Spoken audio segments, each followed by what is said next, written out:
On trial, the men accused of planning to bomb Britain. They're all British. It's alleged they wanted to blow up pubs, nightclubs and trains. This is the man said to be at the centre of operations for a terror plot linked to Al-Qaeda.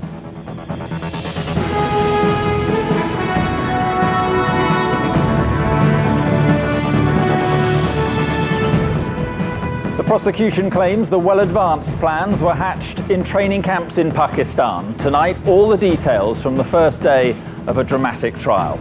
Also on the programme. In the red, now the Blair loans row threatens a financial crisis within Labour.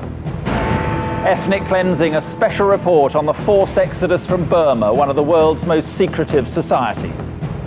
For as long as the generals are in charge in Rangoon, this ethnic exodus will continue. In sport, Liverpool in seventh heaven as Birmingham are humiliated in the FA Cup.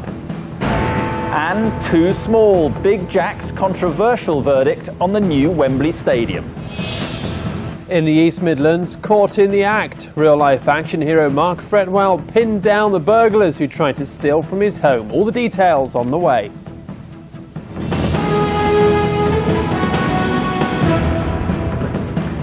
Good evening. The plot was hatched, the explosives tested, the only thing missing was a definite target. That's what the Old Bailey was told today at the trial of 7 British men charged with planning an Al-Qaeda terrorist attack on Britain. The jury was told some had trained in camps in Pakistan. They'd talked about blowing up pubs, nightclubs and trains. They hadn't decided which when they were intercepted by police. Our UK editor John Ray was in court and joins us now. John. Mark, the jury here at the Old Bailey today were given a fascinating first glimpse into a world usually hidden from us all. A secret world of surveillance of suspects' cars and their flats being bugged. All this, say the prosecution, to foil a conspiracy to bring terror and death to the streets of Britain.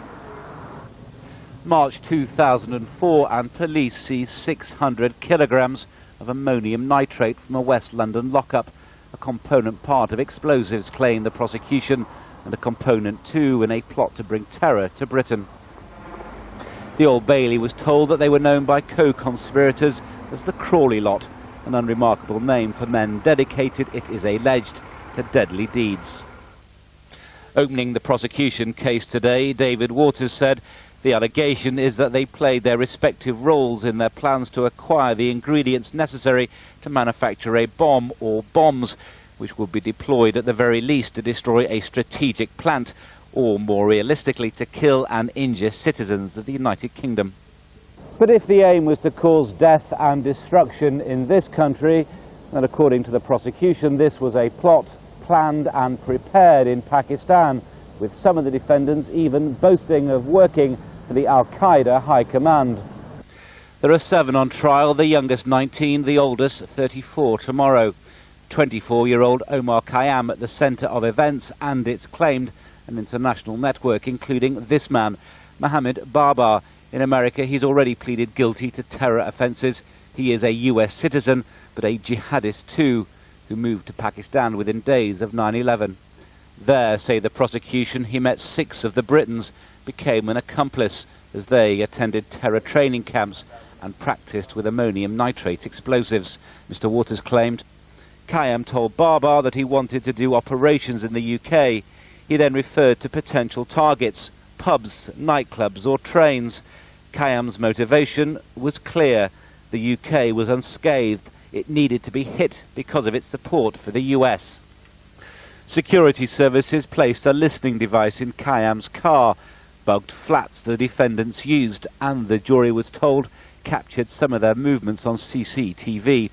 In Khayyam's email, the prosecution claims the code for detonators was cigarettes. The prosecution claims surveillance tapes will reveal a bomb plot with inevitable consequences for human life. Now, the defendants deny all charges, and Mark, the jury have been warned this trial should last many, many months. All right, John Ray, thank you very much indeed.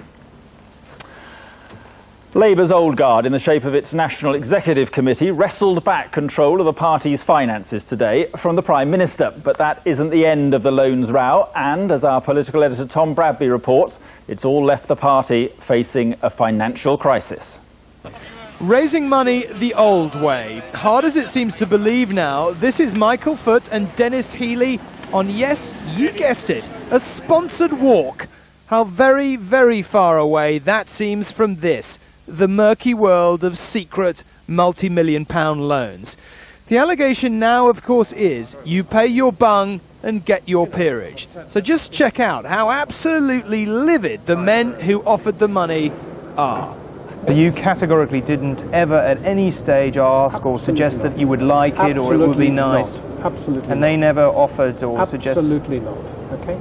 I can tell you that people around me have talked about me being a useful member there because I've advised lots of peers, Tory peers, Lib Dem peers. But often, as you know, these things don't need to be said outright, do they? Yeah, no, and I wouldn't want anything on inference left here. There has never been any inference, and if there was even, I'm not stupid, if there was an inference, I wouldn't have wanted to be associated with it. So you must be pretty My hacked life's off. work is currently being rubbished, okay? People only know me as a businessman who lent money, a businessman who was so insecure that he needs a peerage. Well, you must be furious about that. You can see that I'm furious. He's furious because it wasn't his decision to keep this money secret. Party loyalists are angry too. The ruling body said today it would take back its rightful role overseeing such things. There are tensions all around. The public do not like it. The way to deal with it is to say very clearly what we've done, what we're going to do to put it right, and make it clear that all political parties have got to do this. We do have a problem. The public needs to take something on board here, and it is this, that they want the political parties to provide a service to them. Political parties have to have money to do that. They don't like it when we get it from trade unions. They don't like it when we get it from business, but they're not too happy about state funding either. If it goes on like this, like their predecessors, Tony and Gordon may have to put their walking boots on. Right, well, Tom, assuming our sponsored walks are out, how do they get out of this mess?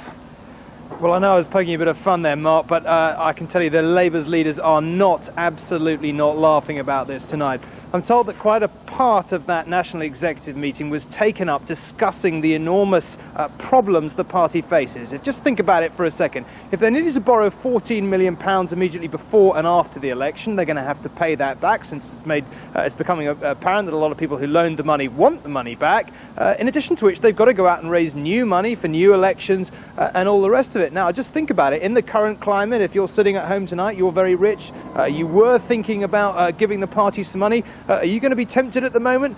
Probably not. There's all this talk of potential caps on donations and all the rest of it. So all the parties face problems, that is true, but I think the Labour Party in particular, and the mood of a lot of MPs and junior ministers that I ran into tonight was pretty gloomy.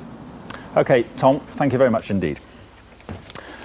Still to come on the programme, Liverpool shows City no pity as Birmingham are humiliated in the FA Cup. But first, it's ethnic cleansing on a massive scale, hidden from the world in the secretive society that is Burma. Tonight, ITV News has evidence of violent intimidation by Burmese troops that's driving tens of thousands of people from their homes.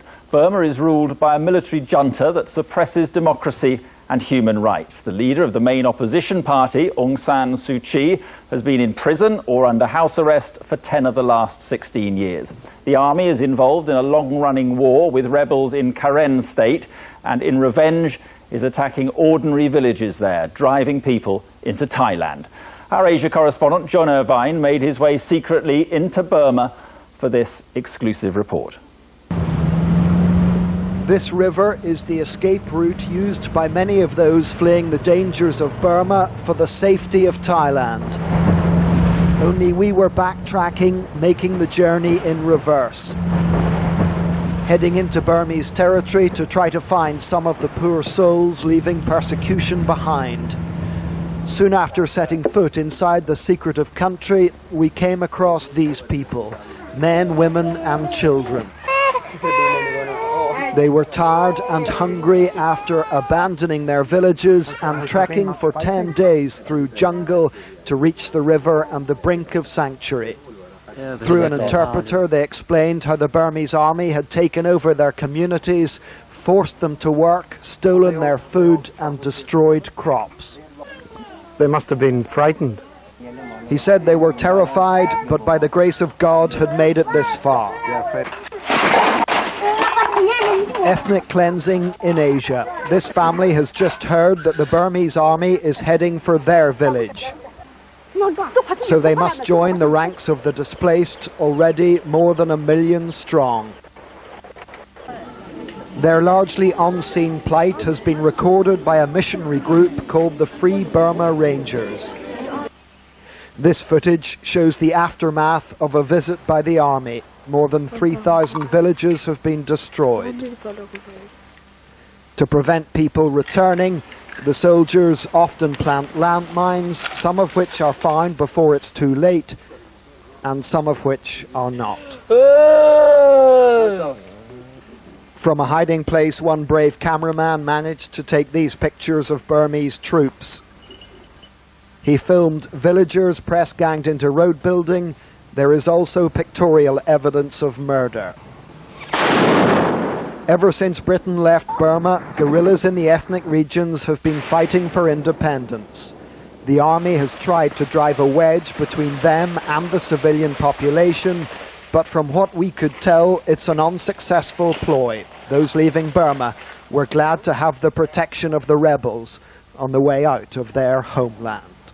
These people will make the boat journey to Thailand and to safety over the next couple of days, and there are more following them. For as long as the generals are in charge in Rangoon, this ethnic exodus will continue. John Irvine, ITV News in Burma.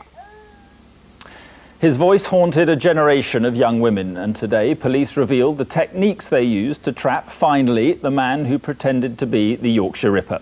They made John Humble, a Sunderland man, read out the message sent to Ripper detectives in the late 70s. As Harry Smith reports, the similarities were obvious. I'm Jack. I say you are still having no luck catching me. The voice was convincing, so much so it persuaded detectives hunting the most wanted killer in Britain to look in the wrong direction. We know now that we are definitely looking for a man who originated in the northeast. This is the man they thought they were listening to, the Yorkshire Ripper, Peter Sutcliffe. But the voice on the tape was John Humble, an unemployed alcoholic who made the tapes because he was bored. Police tracked him down years later through DNA samples and saliva he left on letters he wrote along with the tapes. Detectives then got him to read transcripts of the original tapes. I'm Jack. I say you are still having no luck catching me. I have the greatest respect for you, George, but Lord, you are no nearer catching me now than 4 years ago when I started. The result was an eerie echo from the past, the voice, the accent unchanged after nearly 3 decades. Sentencing Humble to 8 years in prison, the judge said 3 of Sutcliffe's victims may still be alive had he not sent detectives in the wrong direction. Harry Smith, ITV News. It's desert now, but not so long ago it formed the bed of Lake Chad, one of the biggest open stretches of fresh water in the world. As the lake dries up, the desert is encroaching at the rate of 3 miles a year. It's the latest alarming finding in the global investigation by our science editor Lawrence McGinty into whether our planet is just 3 degrees from disaster. We drove north into the heat haze because scientists had told us that climate change was even more extreme north of Lake Chad.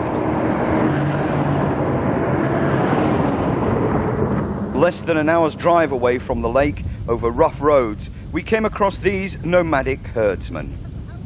They were driving their camels south for over 200 miles in search of water for themselves and their goats. Saleh told us water was getting scarcer, even though it was almost noon. He'd not had a drop of water to drink. In the arid north, annual rainfall has halved. Now it's less than 4 inches a year.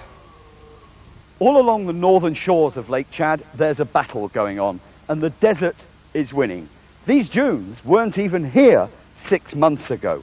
The desert is advancing at the phenomenal rate of 3 miles every year.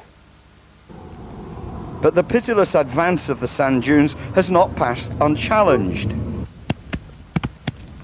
People are fighting back. These are beans grown in polders, irrigated fields. Yields are good without pesticides or fertilizers. Canals bring over 10,000 gallons of water an hour. Water which ironically comes from Lake Chad itself. I wondered, was this wise? Further depleting the already shrinking lake to grow crops like sunflowers. We take only 20 or 30 million cubic meters. It's barely 1%, hardly 1% that we take for irrigation. All that goes in evaporation, not irrigation. What remains of Lake Chad is still pretty impressive.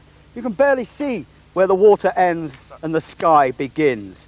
But look again, because most of Lake Chad is very shallow. At its deepest part, there's only 25 feet of water. From both sides, the lake is under attack, falling water levels and advancing desert. The flowing dunes are a force of nature that can't be held back. Inch by inch, the desert is gaining. Lawrence McGinty, ITV News in Chad. And Lawrence's next stop will be the Maldives. You can keep up to date with his progress on our website, www.itv.com/news. You can enter our competition to win a hybrid car, and you can also nominate your eco-hero, people you think are doing a good job to help protect the environment. Details are on the website. We'll be bringing you the second nominee on Thursday. Financial news on Budget Eve. The rate of inflation rose in February for the first time for 5 months. The Consumer Prices Index hit 2%, up 0.1 from January's figure. The FTSE hardly budged, closing at 5,991, down less than half a point. And the Dow Jones finished the day at 11,235, down 39. Now, with all the sports news, here's Nina Hussain. Thank you, Mark. Birmingham City fans look away now. Liverpool marched into the FA Cup semi-finals with their biggest win under manager Rafael Benitez, putting a magnificent 7 past the shell-shocked home side. With all those goals, here's Richard Pallow. As a player, he lifted the FA Cup. Now, as a manager, Steve Bruce has been rather humiliated. A Sami Hyypiä goal within a minute gave a taste of what was to come. And when Peter Crouch struck twice before half-time, the tie already belonged to Liverpool. Crouch centred a first-ever hat-trick, but was then substituted. Frustrating, yes, especially when his replacement scored within minutes. Liverpool's fifth from John Arnorisa won't be easily forgotten, though Birmingham defender Olivier Tebeli will want everyone to forget their sixth. It's possible, but only because his goalkeeper Mike Taylor's error was arguably worse. So 7-0 to Liverpool, they're through to the last 4, while Birmingham's fans are left wondering what on earth they turned up for. Richard Pallow, ITV News. In the cricket, India will have to post a record 4th innings total in Mumbai if they are to defeat England in the final test of the series. Day 4 wasn't exactly a thriller minute, the tourists only scoring 160 runs in almost an entire day. A half-century from Andrew Flintoff, one of the few highlights. At stumps, India were 18 for 1, some 295 short of the required total. At the Commonwealth Games, our athletes enjoyed a golden day. Pride of place must go to Dean Macy. After so many injuries and so many disappointments, the Londoner finally reached the top spot on the podium in the decathlon. There were 2 shock victories for the English ladies. Christine Onorugu beating the Olympic champion Tonique Williams to take gold in the 400 metres, while Lisa Dobreski has taken over the mantle from Dame Kelly Holmes by becoming the 1500 metres champion of the Commonwealth. That's all from Australia and all from me tonight. Mark. Thanks very much indeed. Coming up in a few moments, the England World Cup hero they call Big Jack, on why he thinks new Wembley is too small. Playing area doesn't look big enough. Well, you can hear him after the papers and the news where you are.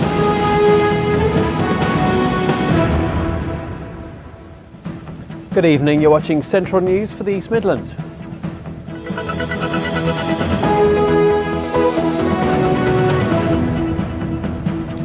When Mark Fretwell heard an intruder in his home, he sprang into action. He chased the burglar in his bare feet before pinning him to the ground until police could be called. Then, 6 weeks later, Mark was in action again, catching a second burglar who had broken into his garage. Well, Alison Mackenzie has his remarkable story. Oi, what are you doing? Mark Fretwell from Mansfield in Nottinghamshire couldn't believe it when he spotted a burglar inside his house.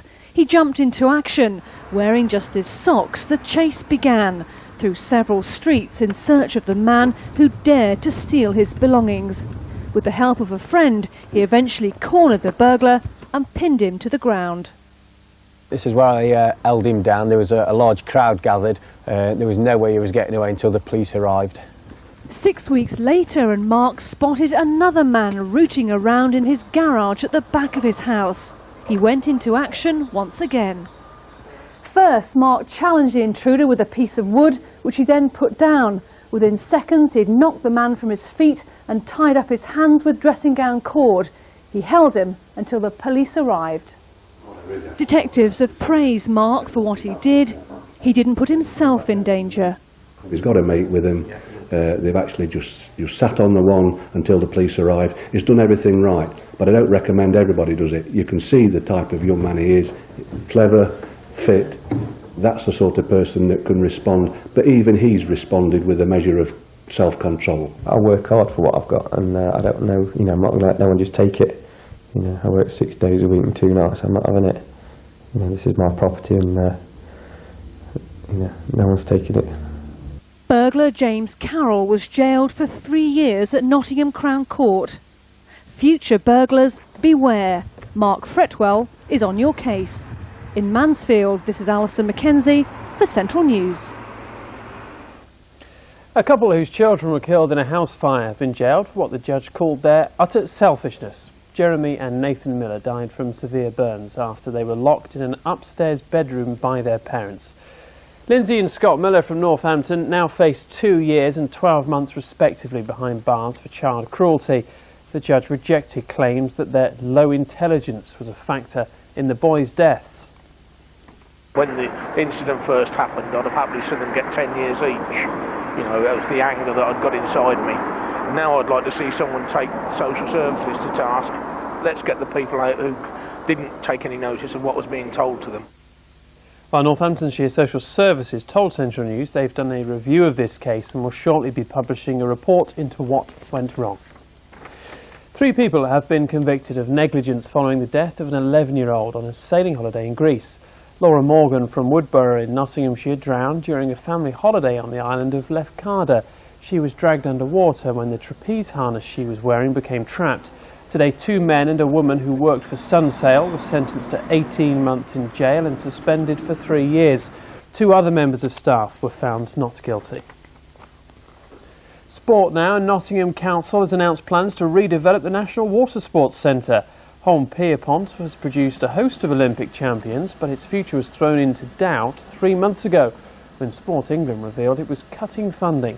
The council's plans include turning the centre into a theme park, an extreme sports park or a marina.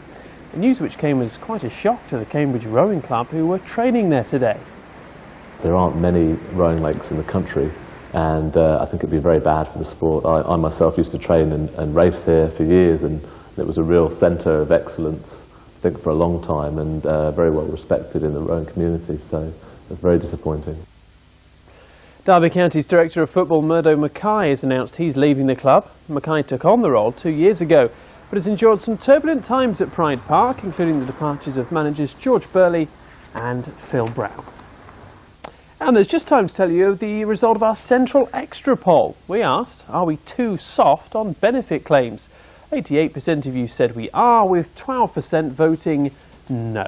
Thanks for all your calls. Right now, let's check out the weather forecast with Charlie.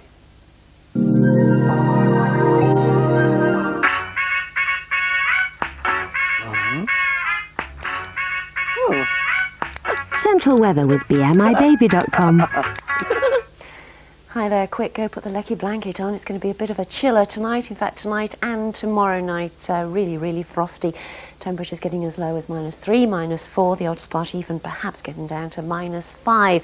Clear skies that done it, and those clear skies will be with us tomorrow, and I think you'll like this bit. It's going to be really, really sunny, the best day this week by far, and with lighter winds now, it really will feel much, well, less cold really, but great sunshine, almost feeling like spring out there.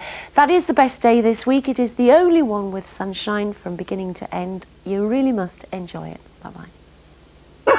Central weather with BMIBaby.com, the airline with tiny fares. Thanks, Charlie. Well, that's it from us for now. Central News will be back tomorrow in GMTV with the first of our breakfast bulletins at 6:35. Of course, there's news updates throughout the morning. And don't forget, you can see Central News at 6 every day with myself and Samina Alicard. Now, though, it's back to the ITV News Studios in London to rejoin Mark Austin. Bye for now. Hello again, a reminder now of tonight's main news. 7 men went on trial today accused of planning to bomb Britain. The Old Bailey heard how they talked of targeting pubs, clubs and trains. Labour is facing a financial crisis as the loans row rumbles on. It comes after Tony Blair was stripped of his power over the party's finances. And ITV News has uncovered evidence of an ethnic exodus on a massive scale forced by Burma's army. As a PR stunt to improve the image of the unfinished Wembley Stadium, it wasn't perhaps a huge success. Some of the England and West Germany teams from the 1966 World Cup final were brought back together, clambering over the construction site that was once the pitch where England won the cup. And then Jack Charlton, World Cup winner, told our sports correspondent Geraint Vincent he thought it all looked a bit small. It was an extraordinary football match. It was an extraordinary day. 2 great footballing nations pitted against each other in what was one of the most unforgettable chapters in the history of the game. Today the men who wrote it were together again, in the place where 40 years ago England won and the arguments began. They keep mentioning the 3rd goal, which goes down in football history, really, you know. But at the end of the day, I think that they thought that the best team won, really, the best team won that day. We have a respect for them. They're good people. With all the controversy that surrounded the construction of this stadium, developers are usually very strict about who they allow on site. This group has been given special access to what will be the centre of the pitch, but then in this part of the world they will always be a pretty special bunch. For the most part, the VIPs did seem very impressed with the new place, almost as much as the people working on it were with them. But if there was one World Cup legend who wasn't going to follow the script, well, it had to be War Jackie. The playing area doesn't look big enough.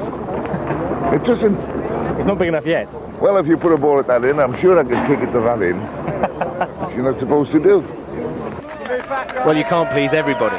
But if today's England players were in any doubt as to how much winning a World Cup means, well, 40 years on, listen to the cheers. Very nice. Geraint Vincent, ITV News, Wembley Stadium.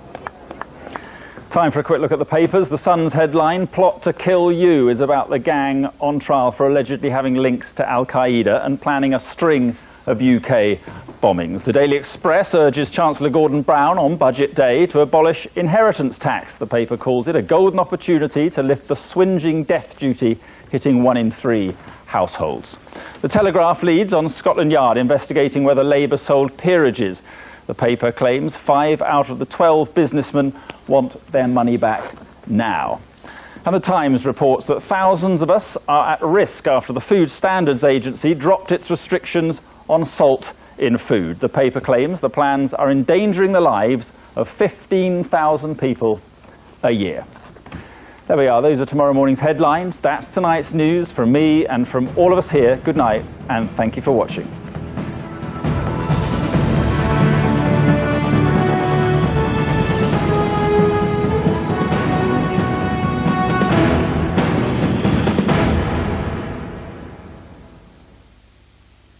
ITV National Weather, sponsored by Powergen.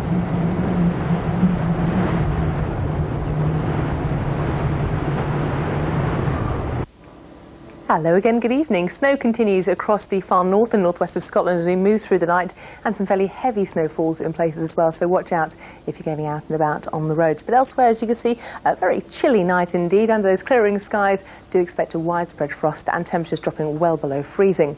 Now looking ahead to tomorrow morning, once again a very snowy picture towards the far north and northwest of Scotland, potentially 15 to 20 centimetres of snow over the Hebrides. But elsewhere across the UK, it's a dry day, some really good spells of sunshine as well, particularly across northern England. Almost unbroken sunshine is likely for you, but once again it is going to be a chilly day, but maybe not quite as cold as it's been recently. Temperatures around sort of 5 to 7 Celsius, but out of the wind, not feeling bad. Good night. Positive energy from PowerGen. Next on ITV1, Wilson continues a look back at the former Labour Prime Minister and his retirement to the Scilly Isles. Only one British team remains. It's Thierry Henry! He scored! He scored for Arsenal! Our last hope. No more, no less than they merit! Their last chance. They have made history tonight. As the young guns take on the old lady for a place in the semi-finals of the Champions League. A simply staggering result for Arsenal. Arsenal versus Juventus, quarter-final first leg. Next Tuesday, 7:30, ITV1.